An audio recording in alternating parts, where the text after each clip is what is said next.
Welcome to Cycling Demystified, brought to you by Foundation Bike Fit and Frequency Cycle Works, the podcast where we help you take your cycling to the next level by sharing the knowledge from experienced bike fitters, mechanics, and the hidden players within the bike industry. Welcome to the Cycling Demystified Psychology Couch. All right, welcome back to another episode, team, and we are doing another one of our episodes within the six modern mistakes that we see riders commonly making within our bike fit studio. Emphasis on modern, as in we feel these are areas that I guess they crop up quite commonly within our bike fitting these days, and we seem to have spotted some trends within the riders that come to us seeking help. And so we thought we'd share these common mistakes so that you can learn from them and maybe take some knowledge away from that and apply that to your own riding so you can improve your own riding. We've talked in previous episodes about not relating your cycling and your bike fitting to being a human and just being distracted about the numbers behind metrics behind a bike fit. And yeah, today we're going to talk about a bit more psychology, I think. We're going to talk about ambitions versus reality. That was a big face, Matt. That's a big topic. Yeah. And before we go into that, if you haven't listened to this podcast before, I'm your host, Wei, and we are joined by Matt, both bike fitters at Foundation Bike Fit. We are sans Ev today, our mechanic. He's having a day off. He's having a day off, but means He's been busy. Yeah, he has. He's still got loads of bikes in here. There's loads. It means we can get some more into this bike fit geekery, and yeah, hopefully he can join us for another episode. Okay, so on to today's topic, which is about ambitions versus reality. And I think this was really born out of what I would call, certainly within my time of working within cycling and being a cyclist, the rise of the ultra distance events. And, you know, why is it, I guess the question in my head is, why has this been occurring? Why are marathons not enough? Why are Ironmans not enough anymore? And we have to go to ultras. And listening to some of the answers that our clients have brought to us when they come into the studio, when we've posed the same questions.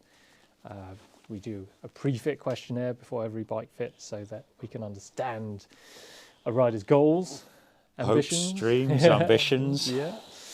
And, you know, our bike fit is there to help them achieve their hopes, dreams and ambitions, but also, you know, question it. You know, why are you doing this? What does it mean to you? Are you, you know, do you know what it needs? Do you know what it takes to achieve what you want to achieve? And so I guess this is the kind of territory we want to explore today. And also, like, some other interesting things that come out of, you know, the questionnaires that we get. Like, you know, people who say they want to do Ironman as well as crit racing. And some bike packing. And then some as well as commuting. Yeah. All on the same bike. Yeah. But then that was literally Saturday. Was it? Oh, well, what happened then? We just had a very frank conversation. Yeah. Well, it's all about figuring out priorities. Exactly. And, you know, the beauty of cycling is that it is a broad church.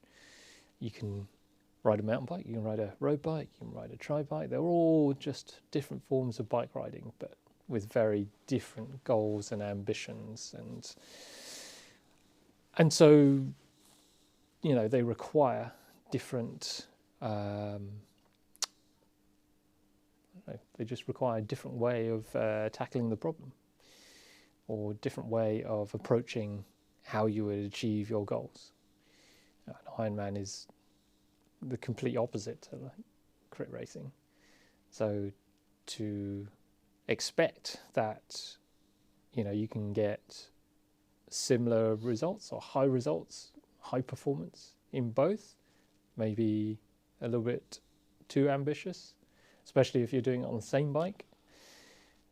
But then, is that So too hard? you're far more diplomatic than I am. So is that too ambitious? No, it's delusional. Let's call a spade a spade. It's delusional. And this is where we get really into the crux of it. It's why are you doing what you're doing? Like, really why? Like, really unraveling it. And what is your relationship to the sport of cycling, in this case, relative to the rest of your life? Why do you want to go out and do an Ironman 1 week, go out and do a crit the next, and then 2 weeks later go on a week-long bikepacking trip, all on the same bike? Yeah, it's like, what are your kind of ambitions versus the actual reality?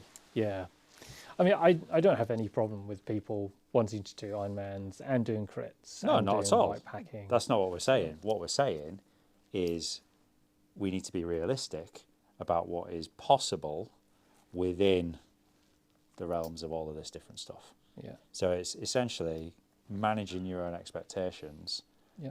about what the reality is relative to the ambition. Yeah, I think it might be interesting just to get into, why we're seeing this kind of rise as well of, ultra distance. Why are things getting longer and longer? They've always been long. Yeah. Right? So what I was thinking when you were doing that intro is like modern bike fit problems. Modern, it's all the same stuff. We're dealing with the same stuff. We're just dealing with it in the age of the internet. Yeah. So people have always ridden stupid distances. Like, we used to call it touring and audaxing rather than ultra distance. Yeah. And we used to do it on... Well, the original Tour de France stages were like 300k. They were mental long. Yeah, like, on a single speed. On a single, or like 3 gears if you're with tubs wrapped across you. Yeah, like, if you're soft. Exactly, yeah. So distance has always been a thing in cycling. It's never not been a long distance endeavour. There's never been parts of it where there aren't long distance. But the key word there is modern. And I think the age of the internet is kind of what I would deem modern cycling, and our relationship to cycling within the context of the age of the internet is, I think, that's the tree we're barking up, right? Yeah. So just to add a bit of context, it's kind of that kind of facet of kind of like modern life where the problems are, I use problems in inverted commas, the problems are the same. It's our relationship to the problems and our relationship to other people and the internet and how we judge, perceive, value ourselves within that context. And I think this is where a lot of the quote-unquote modern problems start to rear their head, because we're all dealing with the same stuff as what the people that were doing 24-hour time trials in the 1950s and 60s were dealing with. It's just the context has changed. Yeah. Would that be fair to say? Yeah. Just on a side note, which is really interesting, because I think we've talked about, or I grew up mountain biking and doing 24-hour mountain bike races and so on, but that's really died a death, like, since I've been in the last 15 years or so. It's really interesting, and instead people are kind of gravitating towards the more kind of road events. In mountain biking, it's more towards the enduro events and things like that, which is kind of interesting. It's like, there's something, I'm not sure what it is, but I don't know why like 24-hour mountain bike racing is fallen out of favour. It's not, maybe it wasn't travelling because it's usually around the circuit, so maybe it's something about travelling the distances that doesn't inspire enough, I guess. But if you look in running, backyard ultras are becoming really popular. Right. And for those who aren't au fait with that, it's basically a loop, usually around 4 or 5 miles, and you just see how many times you can run around it. basically. So it's kind of you have a set time to do a lap. Yeah. You have a bit of rest. So say like you have to do 4 miles in an hour. Yeah. You come in 50 minutes. You have a 10-minute rest, then you go out again. And that's mad popular. People love that. Yeah. I mean, indoor riding, well, that's a whole other thing as well. That's not riding. But the point is, it's all contextual. Yep. The problems are the same. Like we're all trying to get comfortable, efficient, faster on our bikes, generally speaking, or make sure that the bike can serve us in the ambition and the endeavour that we want to kind of complete. Yeah. We're just dealing with it in a different age and in a different context to what it was like 30, 40 years ago. So are we saying that the internet is bad? That's what I'm saying. Sorry. Internet bad, bike riding good. Exactly. I guess the internet, things like social media, certainly pander to our egos more than anything else. And the image of what doing these ultra distance races has become probably panders to those egos and creates a certain ambition within people to go and do stuff. And it's great. Like I think it's great that people want to go out and have fun on their bikes and challenge themselves and do all these things. But yeah, I think there's definitely kind of more subtle drivers behind, why people want to do these things. And, the question behind why are you doing it, certainly for us as essentially like a coach, we're trying to help people with their tool, which is their bike, to achieve what they want to achieve. But, in order to kind of help people and give them the right tools, we need to understand, do they know what it takes to get to where they want to be? So once you've understood that you have this goal, why you want to do it, what do you need to do? What's the cost? And are you willing to pay that cost? And are you willing to do that? And I guess sometimes ignorance is bliss, but at some point you're going to have to confront those questions of, what is it going to take for me to achieve this particular goal? And the longer the race, the longer the more extreme your challenge, then the more it's going to take. And that's, there's a cost both in time, effort, money, relationships, all the rest of it. And it's not all immediately obvious from that, I guess, the internet veneer of, hey, this is really cool. You're looking at a really tired person at a finish line and they've just achieved this amazing thing. I want to be like that person. Yeah, there's a lot to unpack. Yeah, yeah. So, I don't know.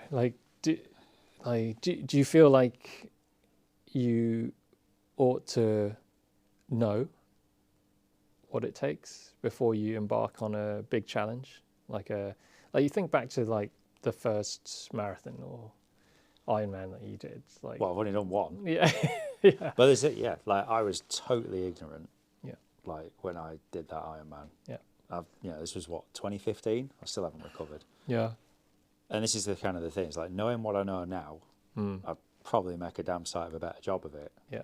But knowing what I know now, I absolutely don't want to do it because I now know what's involved to do it to a point where I'd be like, okay, I'd be challenging myself and getting the most out of it, and I don't want to do it, and that's fine. But I wouldn't have got to that point if I hadn't have done it completely ignorant and gone head first and to see what it's all about. So I think ignorance can sometimes be an advantage in these things because you don't really kind of know fully what you're getting yourself in for until you do it. Yeah. But then after the fact, it's once you've done it once, it's then like, okay, right, now I have a decision to make. It's like, do I want to do this again? Yeah. And if I want to improve, whatever improvement looks like, what is the cost of that improvement, both in terms of time, money, like, you know, relationships, work, energy, all that kind of stuff. And am I willing to pay that price? And also, what is realistic relative to my overall ambition? So, and this is something that is quite interesting, especially in the studio. It's kind of like, yes, sometimes ignorance can be a little bit of bliss, but you don't want ignorance to spill over into borderline delusion, because then you're just setting yourself up for failure. Yeah. You know, so it's kind of, it's a thin line you walk between kind of like having a little bit of kind of naivety and just being downright delusional. And I think there's a vast kind of sort of trend to people falling on the side of the fence of delusion rather than kind of blissful ignorance. I think also there's something about the grandeur of the events that people are taking on as well. Yeah. So, you know, the repercussions of, you know, taking on those events and then maybe having to scratch halfway through, you know, is much greater than, you know, starting. It's risk versus reward, right? Yeah. So, you know, the more demanding the event, the longer it is, the faster you want to go, the more climbing, blah, blah, blah, whatever it is, whatever the demands are of that specific event, the risk inherently increases of, now I'm going to use a trigger word here, failure. Yeah. So, and that's the kind of the thing. And I can't remember who it was, but there's a great quote I heard. It's like, we don't rise to the level of our expectation, we fall to the level of our preparation. And if you have not prepared correctly, sufficiently, or diligently enough, then you will not rise to the level of your expectation. You will fall to the level of your preparation. And that might be quite a fall. Like, let's be real. So it's kind of that thing of like, yeah, like you say, the more demanding, the grander the event, it comes with an inherent risk. And that risk increases as the demand increases of the event. Yeah. And I think this is where, like going back to ignorance, I think everyone's ignorant the first time they do of course you are. Yeah, of course you are. There's always more to learn, I guess. And I guess that's where, you know, the first choice has to come into it. How far can you prepare for this event? And as you said, you know, that preparation will set you up for a certain level of, let's say, performance. But then, you know, as you come around to maybe you enjoyed the first event enough that you want to do it again, then, you know, the attraction of doing it again is that you can kind of better yourself, right? You can do a better job, or, you know, you can go further, or whatever it is. And so, you know, it's a learning process. There's some satisfaction in improvement and becoming better. And I guess that's the difference really of where we see people who are very results orientated and those who are kind of embracing the process. So externally or intrinsically motivated, if you're, you know, intrinsic, then you are motivated by the process, about how you feel, you know, your own kind of growth mindset, yeah. And then if you're extrinsically motivated, then it's all about Instagram. Yeah, you know, your results become you. Like, you know, that's what you value. Yeah. It's not the doing of the event itself, but the result that you get, and essentially your comparison to others who are doing the event. And, you know, both, I guess, are valid. There's no essentially wrong or right about it, but you should kind of understand what's motivating you in that sense.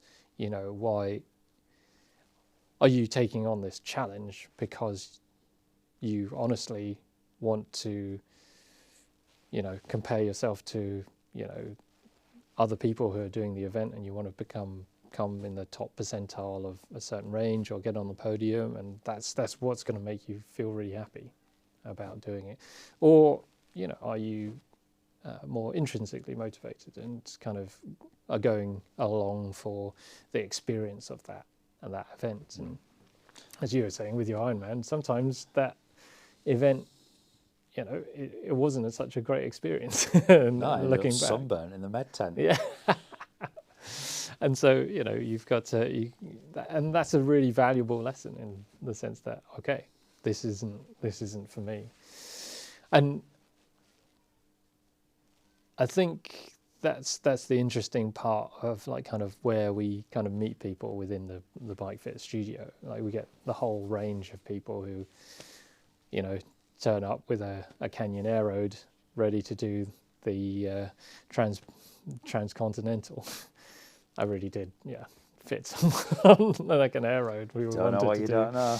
You know, but you know, you have to have that kind of frank conversation of like, do you really know what you're getting yourself into? And you know, I'm not here to tell you. I'm just here to kind of give you information from my perspective or my philosophy of like bike fitting is more like a coaching kind of relationship of like your job is not to tell people what to do, but for them to realize what they need, and sometimes they just have to go and do it for them to realize it.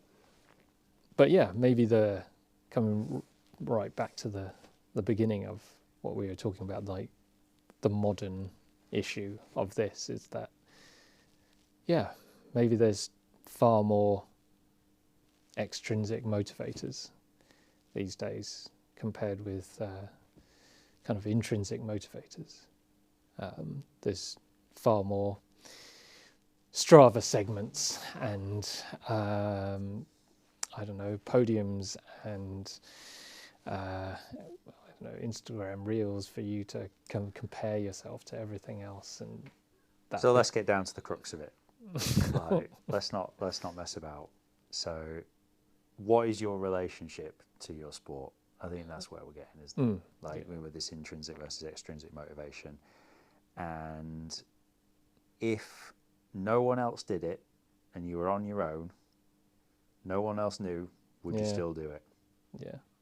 That's quite an interesting question. And yes, there's obviously a social element to like cycling especially. Yeah. And that side of the sport is super important, you know, because it gets people out, gets people like talking to other people, like, you know, you can build lifelong friendships through riding your bike. Yeah. But where do you sit within that kind of scale? Yeah. And, you know, are you doing it essentially for the kudos? Yeah. Or are you doing it because you genuinely, if you didn't have power meters, heart rate monitors, Strava, Instagram, all this other stuff, would you do it anyway? Or are you more extrinsically motivated? And again, it's not for us to sit here and tell people how they should be motivated, but it can really help you figure out what your relationship to the sport is within the context of your life. You know, are you defined by your results? Can you separate yourself from the results? And is there something else going on potentially that you're using sport, cycling, as maybe an escape, maybe a crutch, and possibly an avoidance mechanism for something else that you may have to deal with outside of your bike riding? Yeah. But also, you know, even if you do use cycling to, like, air quotes, medicate or to escape from something, then that's also a valid kind of choice. Yeah. But like, you know, you have to realize that. Yeah. Rule 1, always know thyself. Yeah. Because the other way of phrasing what you just said was, you know, what happens if you had to scratch from an event? Yeah. You know, if you got halfway through and you had to quit for whatever reason, you know, how would that make you feel is that going to tear you apart, or can you kind of deal with it? Essentially, can you Are you move the same on? person? Yeah, can you move on from there? Can you take the learnings from that kind of moment, or is that going to like kind of tear the house down, as it were? Yeah. And what is the cost of that? And knowing that should be an essential part of every person who's taking on something challenging. Essentially, you are like the word challenge is, there to, poke the bear. Essentially, you're poking yourself and trying to figure out where those limits are. And the idea is to ask the hard questions, both physically, mentally, and you have to come up with some answers at some point. But you're trying to find your limits, not someone else's. And I think this is where the lines get blurred as well with the problems of the modern cyclist, is that we sometimes end up with a yardstick that isn't our own to compare to. Yeah. And that's a dangerous game. Well, there's so much comparison. I mean, you just look at Strava, it's like ridiculous, isn't it? Like you're comparing yourself to the entire world. Yeah, it's ridiculous. And there's always going to be someone better than you. Yeah. So why even bother? Yeah, well, yeah. No, why bother comparing yourself? That's it. So, it's none of us are off to the Olympics, so we may as well enjoy it. Well, that's an interesting question in itself, because in the previous episode we talked about, comparing ourselves to professional athletes, and the pros have. I think this was brought up in the Science of Sport podcast that we both listened to recently with Paddy Upton, and he was talking about his coaching, mental coaching for like kind of professional athletes, and that kind of dichotomy that exists in that they have to deal with that their entire career is defined by results, so it's very extrinsically heavily motivated. It's black and white. You make the shot or you don't. But like if you look at the odds of them getting the results, then it's extremely small. You either a winner or a loser, and like the vast majority of the time you're going to be a loser. So what can you do to kind of motivate yourself to kind of keep going and actually being more intrinsically motivated, like being invested in the process and doing as much as you possibly can to prepare, and prepare like a champion, like know that you've done as much as you possibly can do to get to your goal, and then I essentially control what you can control, but let the day happen. I think that's the thing is, sorry, go on.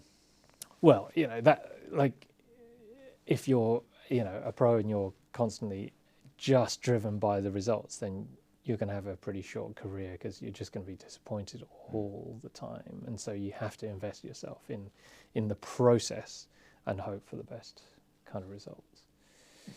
Well, the result will take care of itself, whatever it is. Yeah. If you know that you've done everything possible to prepare as well as you can for an event, then whatever happens, happens. Yeah. Because there's so much stuff outside of your control that can affect a result. Yeah. If you know that you've done everything that you can within your control, then that's all you can do. Yeah. So you've got to be happy, or you've got to be at peace with whatever happens. Yeah. Now, it's different if you know that you haven't prepared quite as well as you could have done for the demands of that event, and you haven't got the result that you wanted, hoped for, then that's a different conversation. So that's where your kind of ambition versus reality really becomes like a stark contrast. Yeah. Whereas, if you've prepared as well as you possibly can, and life throws you a curveball on that day, you can be content or at peace knowing that you couldn't have done any more. And this is what I think where, I don't know about you, but I see a lot of potential disparity where the ambition doesn't match the preparation. Yeah, and I think this is where it kind of trickles into the bike fit part of all of this, even down to, you know, whenever we, you know, do a bike fit for someone and they can clearly see that, say, a shorter crank will improve their biomechanics, their comfort, their speed, their power, all the rest of it. Or a different shoe. Or a different shoe, or a different handlebar, whatever it is. But then when it comes to the reality of how do we achieve that on their current bike, oh, I've got a power meter already, which is a crank-based power meter. So, you know, I really want to keep that power meter because it shows me my power and, you know, validates my performance. I don't want to get rid of it, and it's going to cost a lot of money to get a new one in this shorter crank length, even though I've seen the benefits of it. Then there's this like really strong emotional response of like, I don't want to do that. Although, well, it's the sunk cost fallacy, isn't it? Yeah, yeah, and I think that's where, you know, it becomes difficult for people who like bike fitters and coaches who are kind of trying to help like kind of riders get to their ambitions, and it becomes much more of a psychological game of like, well, how do we kind of convey information in a way that will help this rider?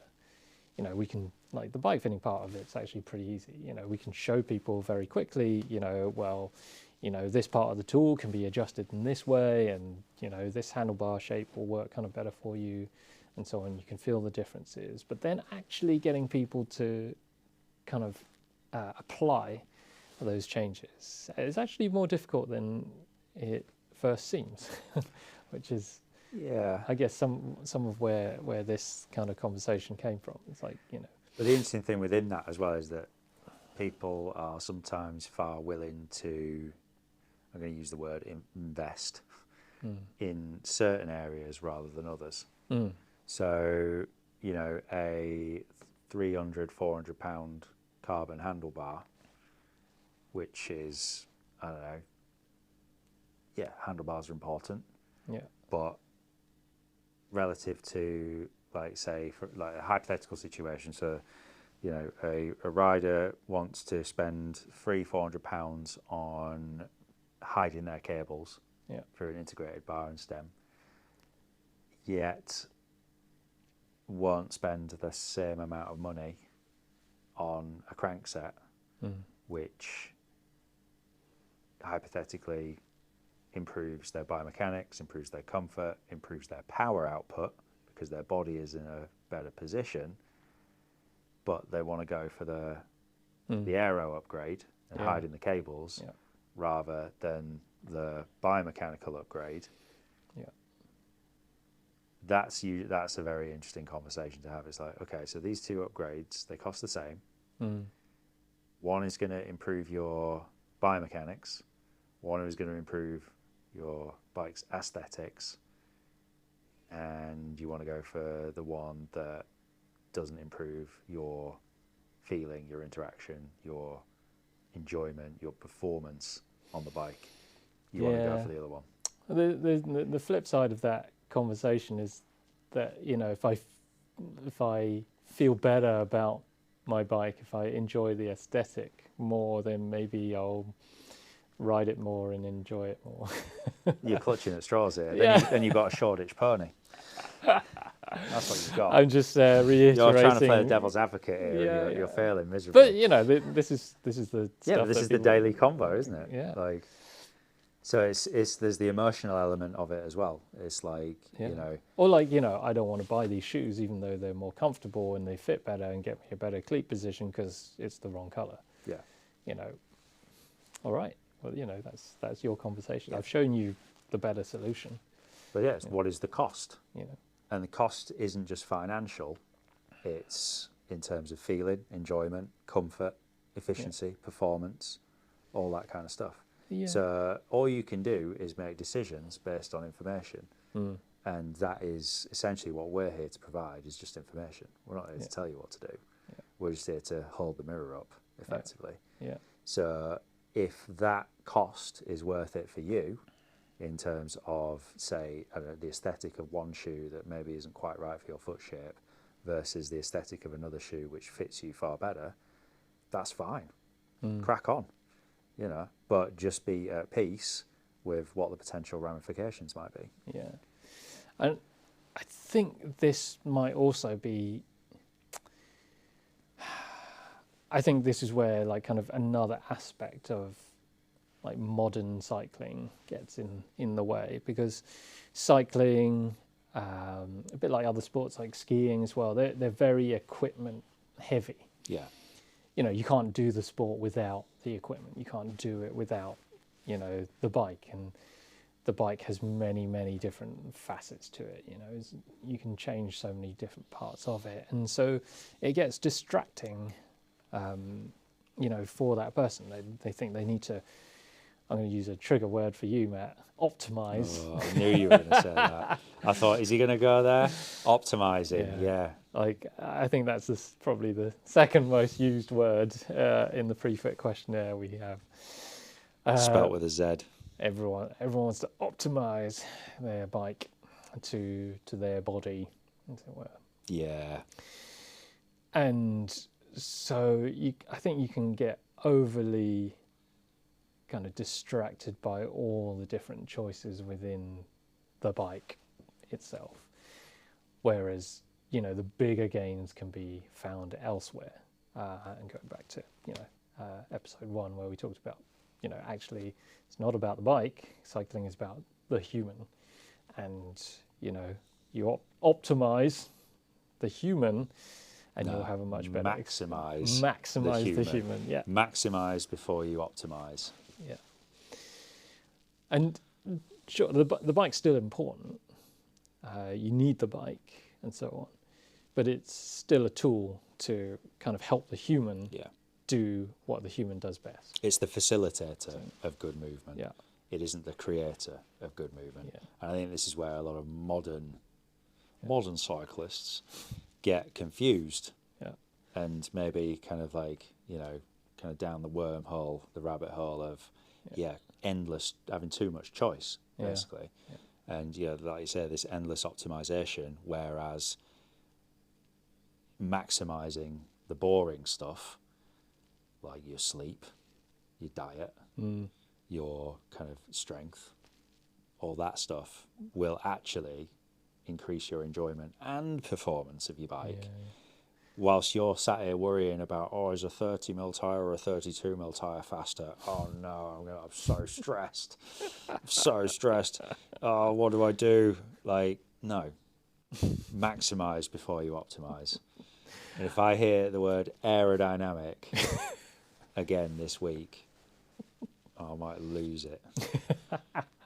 Well, the one example I do like is like people coming in and saying they should want more power. It's always the power word, the P word. That's a trigger word for me as well. Yeah, power. I want more power. But do you know what's funny about that?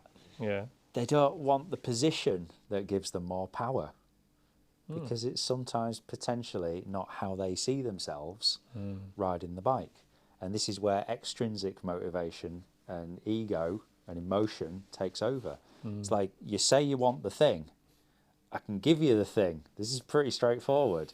Just make you more comfortable. Oh no, but I want power, not comfort. No, you don't understand.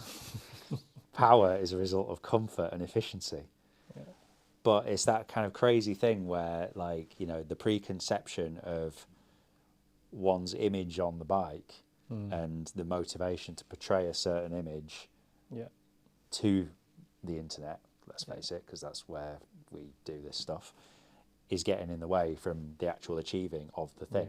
Yeah. So a lot of times, if you want more power, getting a more comfortable position is the pathway to do it. But as soon as you mention the C word to a performance cyclist, they kind of like balk in like disgust and like, you know, you have to chuck them a bucket for them to be sick into.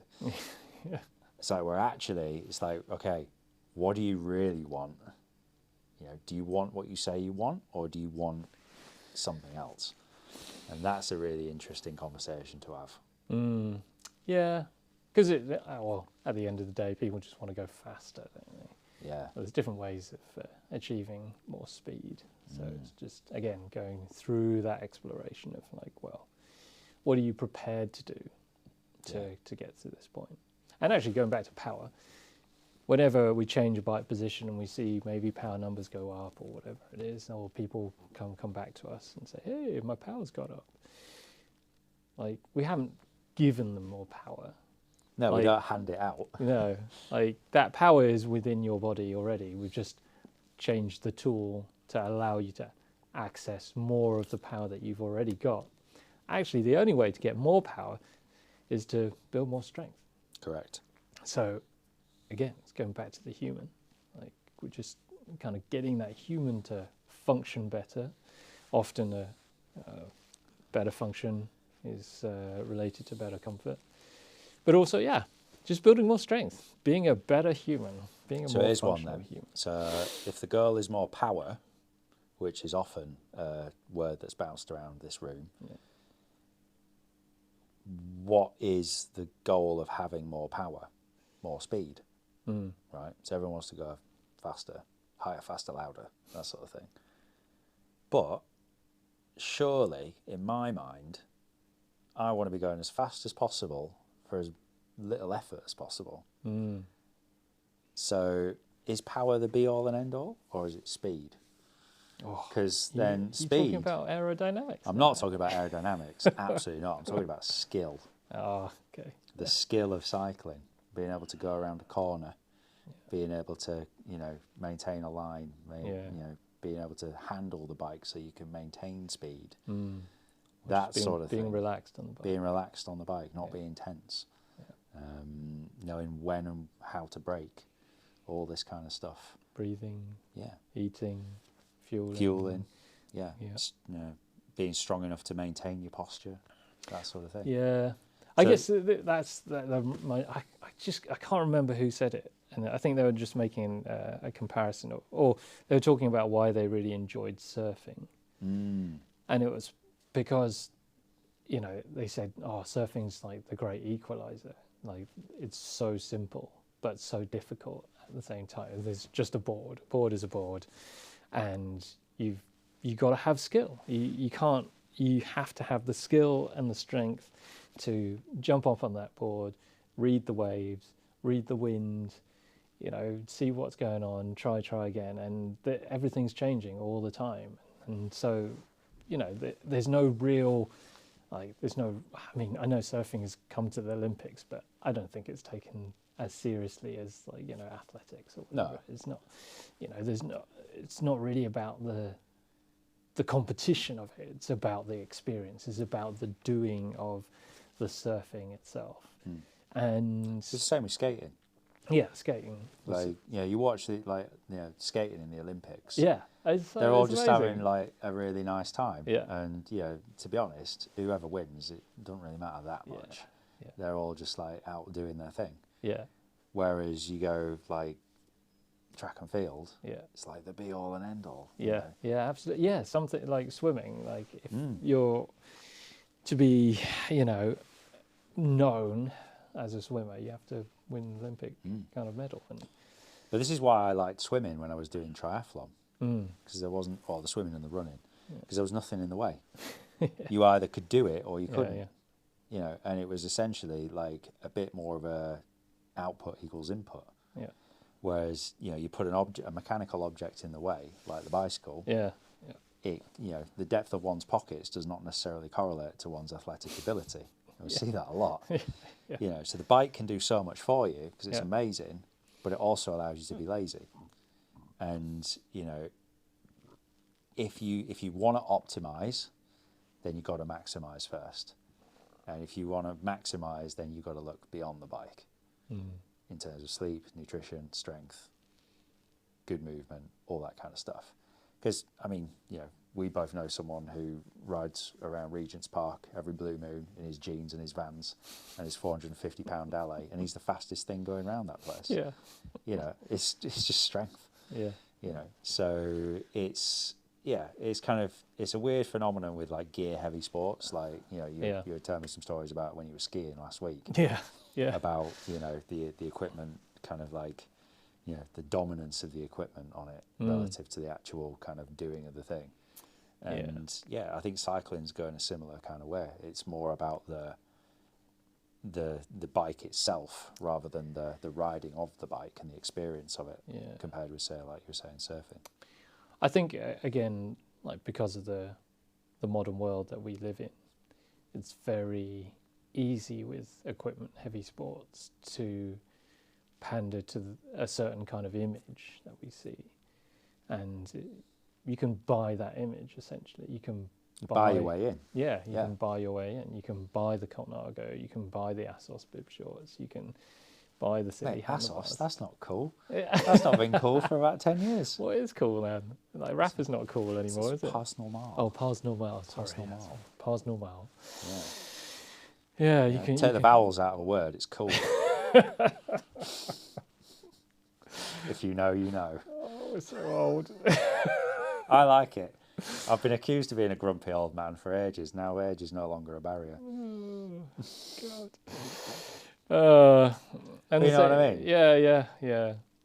But you know, I was up skiing in the Three Valleys in the Alps and like Courchevel, and that's the pinnacle of like imagery, buying image. People out there, you know, staying in ridiculous chalets and buying ski gear from Dior shops in the middle of the mountains and eating caviar and all the rest of it, and then just leaving their ski gear at the end of the week in the chalet because, you know, they don't need it anymore. Yeah. And, you know, they've got all the kit, but, you know, are they there for the skiing? Probably not. They're just there to like hang out and be seen and be cool and be on Instagram, in amongst all the other people who are there to ski, of course. But yeah, it's just, you know, just because it's possible, you know, it will happen. And yeah, there is some, you know, the simplicity of things like swimming and surfing. I was going to say running. Not anymore. Not anymore. Not anymore. Super shoes and so on. But yeah, even in swimming, you know, technology kind of makes its way in and distracts you from, you know, there's watches and there's the suits. So back in like the Olympics in Sydney, like, you know, basically that Olympics rewrote the record book. Yeah. And then they banned the suits. Yeah. And now it's kind of, it's all about the sport again. Yeah. You know, and I think, you know, golf's a really good example of another super tech heavy sport. Triathlon's ridiculous because not only do you have to think about one, you have to think about three, all in the same day. So it's so gear heavy, and I think we sort of lose track sometimes of why we do this in the first place. Yeah, I mean, like, don't get me wrong. Like, I'm not against like all the tech innovation, 3D printing, aerodynamics, all the rest of it. It's like F1, you know. There's a side of the sport which is all about the gear and, you know, pushing the boundaries, as it were. I think what we're saying is examine your relationship to that side of the sport and why things are of certain importance to you as an individual. Yeah. And are you okay with that relationship that you have to your sport, your equipment, and where that sits within the rest, the kind of like your broader existence? Yeah, this is a good place to kind of round it all up. Knock it on the head. And hopefully we can provide like our solution for all of this. If you're grappling with the kind of understanding of where your ambition meets like kind of the reality of what is it going to take to kind of achieve that reality, that ambition, is, I think, honesty. Yeah. Like, have a really honest, deep dive conversation with yourself on like, what are you really doing this for? You know, can you figure it out? And if not, sometimes that takes a conversation with someone else. Yeah, talk it out. Yeah. Talk it out. And the more you know about the why, then the better the overall experience result will actually be. So, yeah, I think that was quite a philosophical That was one. a journey, wasn't it? But I feel like that's a really important conversation to have, and just because we have it every day with people that come through the studio, and that's why bike fitting takes a long time as well. Our bike fits are 4 hours, because we do have to spend some time talking to people and figuring out, where they're at, and where they're at will essentially set the scene for the rest of the bike fit. I think it's important to reiterate as well, there is no right or wrong here. Like, we're not here to tell you what to do, what to think. We're just here to ask the question. So, are you aware of your relationship to all of this stuff? Yeah. And is it serving you both in sport and in life? So, we're not going to tell you what's right or wrong, but we're encouraging you to think about it. Yeah. Only you can answer those questions. Exactly. Because I'm sure you've been through certain phases. I know I have, where it sort of it ebbs and flows, and like I say, it's just is it serving your life where you are currently, and if not, what do you need to change in order to have a better relationship with your sport? Absolutely. All right, guys. Knock it on the head there. Yeah. Thanks for listening, and well done if you got to the end. Yeah, well done if you got to the end. We seem to say that a lot recently. Yeah. But yeah, I think that was a good one.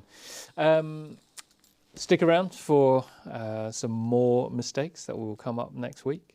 I think next week we're going to talk all about geometry and marketing. Just for a change. Just for a change. Just for a change. So stick around again for next week, and we'll catch you on the next one. If you made it to the end of this episode, thanks for listening. If you enjoyed what you heard, do leave us a rating or review, as this really helps other riders find our podcast too, and motivates us to keep making more episodes.